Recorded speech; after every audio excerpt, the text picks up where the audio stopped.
আপনারা কি বিশ্বাস করবেন, বাংলাদেশ থেকে নার্সিং এ বিএসসি করার পরও জাপানে একটা কোম্পানি পেতে আমার প্রায় 1 বছর অপেক্ষা করতে হয়েছে। আজ আমি আপনাদের সাথে শেয়ার করব আমার জাপান আসার পুরো জার্নি। যখন প্রথম সিদ্ধান্ত নিলাম আমি জাপান যাব, তখন আমার সামনে অনেক জব অফার ছিল, কিন্তু আমি সবগুলো অফারই রিজেক্ট করে দেই। কারণ তখন আমার একটাই লক্ষ্য ছিল, জাপান। আমার জার্নি শুরু হয় 2023 সালে। 2023 সালের জুলাই মাস থেকে আমি জাপানি ভাষা শেখা শুরু করি। মাত্র 2.5 মাস পড়াশোনা করে আমি 2023 সালের সেপ্টেম্বর মাসে N5 পরীক্ষা দেই। আল্লাহর রহমতে আমার মার্ক আসে 122।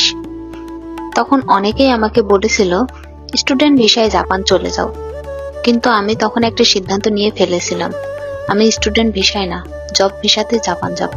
তারপর আমি N4 শেষ করি, স্কিল টেস্টও দেই, সবকিছু ঠিকঠাক চলছিল। কিন্তু তারপর শুরু হলো সবথেকে কঠিন সময়টা। আমি অনেক চেষ্টা করেও কোনো কোম্পানি পাচ্ছিলাম না। 1 মাস, 2 মাস, 3 মাস, এভাবে প্রায় 1 বছর বসে থাকতে হয়েছে। অনেক সময় মনে হয়েছে হয়তো আর হবে না, কিন্তু আমি হাল ছাড়িনি। অবশেষে প্রায় 1 বছর পরে আমি একটি কোম্পানি পাই, আর তারপরই আমার জাপান আসার স্বপ্নটা সত্যি হয়।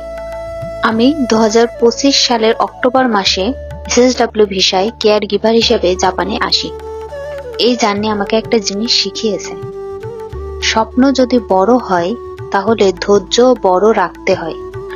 তাই যারা এখন জাপানে আসার জন্য চেষ্টা করছেন তাদেরকে একটা কথাই বলবো, হাল ছাড়বেন না, আপনার সময়ও একদিন আসবেই।